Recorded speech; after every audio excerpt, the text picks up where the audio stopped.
This lecture is on the field of political philosophy. Certain questions that political philosophy addresses are: how far should freedom of conscience, speech, and religion go? When is civil disobedience justified? Is flag burning okay? What kind of government is the best, and how is it knowable? What is the purpose of the government? Many conservatives say that beyond maintaining law and order within our borders and protecting us from foreign threats, the government has no other purpose. Does the government have a duty to the poor? Does the government have a responsibility to make us better people by legislating morality? What regimes have a claim on our loyalty, and how is the authority of the government justified?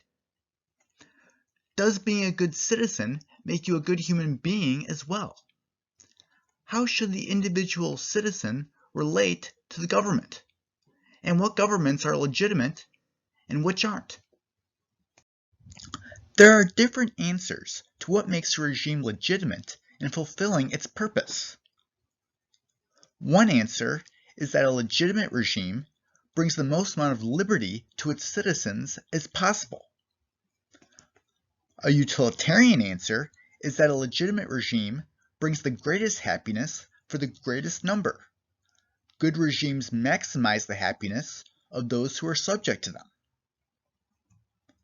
A Marxist answer is the legitimacy of the state involves the absence of exploitation. Legitimate government prevents exploitation. A social contract answer is that the legitimacy of the regime is based on consent or agreement among the governed to be governed by the regime. There is a variation within social contract of what constitutes consent to be governed by the regime. Active consent involves someone taking a formal oath to consent to be governed by the regime.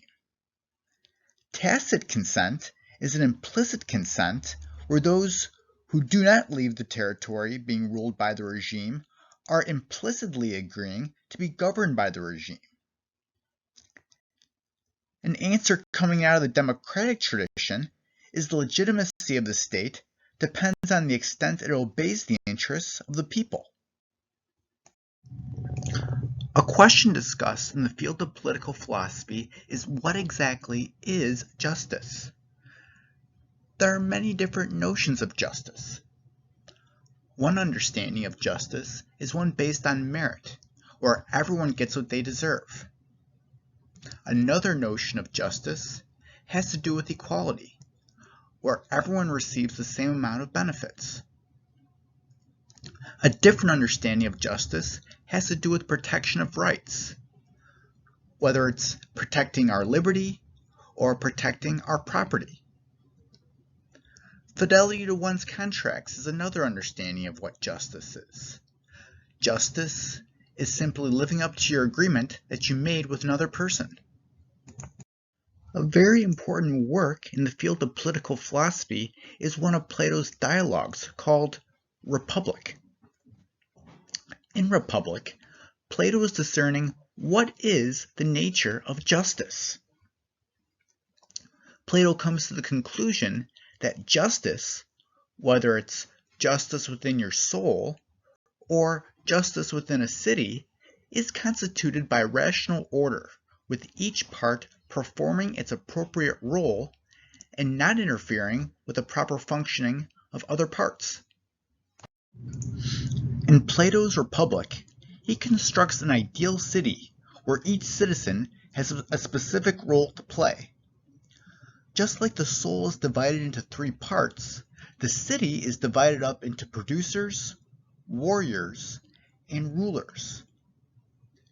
Just as we have proper inner harmony when the three parts of the soul play their proper role, we have proper harmony, justice in the city, when each class plays their own role.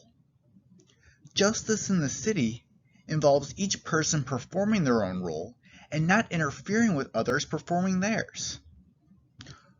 When citizens perform their duty, happiness, peace, and harmony is secured. All children from all three classes are educated identically until 18, when producers, the laborers and craftsmen, end their education. The remaining students are trained militaristically and physically. Those destined to be rulers are later separated from those destined to be warriors and given education as philosopher kings. The producer class produce food and shelter. They spend their days in houses they have built for themselves. They make their own clothes and produce their own corn and wine, and drink in moderation.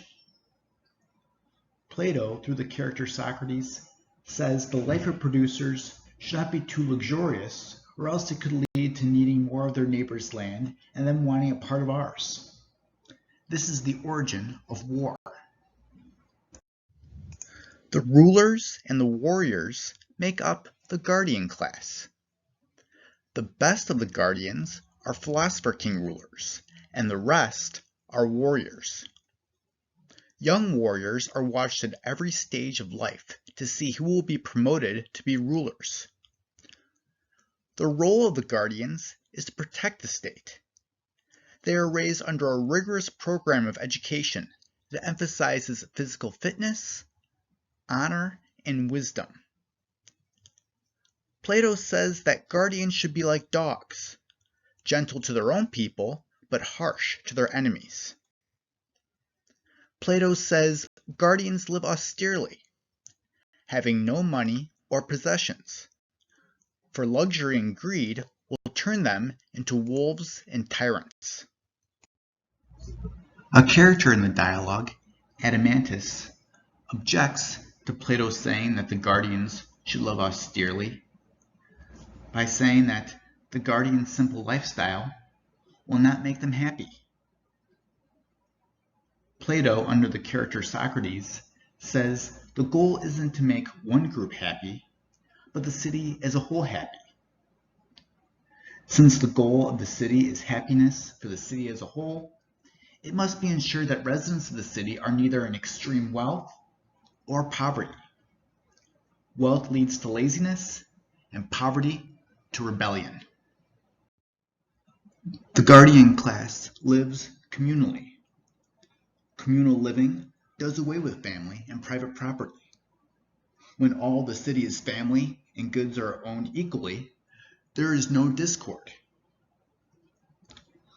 Plato says guardians must abstain from strong drink, for they should be the last to lose their wits. Both men and women can be employed as guardians and will be educated alongside one another. Heroic virtue in battle will be honored with the guardians. Those who practice heroic virtue will have more sexual partners than others. At a feast, he will have more to eat. Upon death, he will be highly honored. Plato says the guardian class will be brought up in music and gymnastics. Music and gymnastics will help provide the guardians with a balanced twofold nature of reason and passion. Music will offer a harmony of the mind, while gymnastics corresponds to the passion element within man. Too much gymnastics and not enough music lead to a hardened and brutal nature. Too much music and not enough gymnastics takes the spirited element out of him. Plato goes into detail about how the future rulers from the guardian class will be chosen. Like all children, the future rulers will study music and poetry. At 18, the best students are chosen for advanced training in physical development and warfare. At 20, the best are again selected for more education as future rulers, and the rest become warriors. Rulers will study math, logic, and dialectic, where there's emphasis on the abstract rather than the empirical to increase the power of abstraction, with the goal of reaching truth. Rulers will then spend 15 years in the real world of politics, from 35 to 50. At 50, they train the next generation. Plato says the rulers must be good-looking and noble-mannered. outstanding in their natural abilities, which will be improved with education. The rulers must be quick at learning and capable of mental toil. They must have both intellectual and moral virtue. They have to be courageous and humble, diligent in bodily exercise. Plato goes into detail about the incredible amount of censorship that takes place within his ideal city. Plato acknowledges the stories we hear from our early childhood shape us. Thus, the poets need to be heavily censored. Plato's theological critique of the way the poets portray the gods is that they portray them as unworthy of our worship. They are portrayed as bad role models who are intemperate in sex, overly fond of money, and cruel. Telling these inappropriate stories of the gods might influence people to act badly. Thus, there should only be stories depicting good behavior, so to influence citizens in positive ways. Any poetry besides that which praises the gods and famous men is to be censored. Plato says stories for educating the city's guardians should be heroic stories, where passages are omitted that might cause children to fear death and afterlife. Guardians should fear being bound into slavery by their enemies more than death. Only moral literature is allowed for education within Plato's Republic. Stories should be of simple narration, not dramatic works where there are evil characters, since to imitate evil is to become evil. In Plato's Republic, the poets are also heavily censored due to the imitative art's ability to appeal to our emotions and instincts in a way that corrupts us, instead of appealing to sound reasoning. A further critique Plato has of the imitative arts is that it devoids us of true knowledge. Painters will paint an object in a way where the object is smaller or larger, not offering us true understanding of the object in itself. Plato invents state-sanctioned mythology that discourages people from aspiring to a different class. To avoid questions about who is chosen to rule, Plato invents a myth that all people are born from the earth. According to the myth, there are three types of people: those with a gold nature, who are suited to rule; those with a silver nature, who are warriors; and those with an iron and bronze nature, who are farmers and craftsmen. A lie is told that their youth was a dream. The time they seemed to be undergoing education, they were really being fashioned in the earth, which is why they each have a different nature. The oracle will give a prophecy that the state will come to an end if governed by a man of bronze or iron nature. A lie is told to the guardians that they are forbidden to touch gold or silver, since it is sacrilege to mix pure gold of the soul with an earthly metal. This lie is to prevent guardians from seeking wealth, because wealth can lead to greed and conflict. In Plato's ideal city, men and women are secretly matched at festivals by a rigged lottery. The matches are designed to produce the best children. The best men and the best women have more opportunities to mate than those who are inferior. Those who mate at the festival are to be in the prime of their life. Plato discourages traditional families and marriages because they encourage an emotional tie.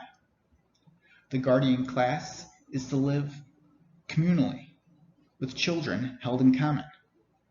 There is no such thing as romantic love in Plato's ideal city. Sexual relations are for the sake of procreation. Children are separated from their parents at birth to prevent family ties from overriding loyalty to the state.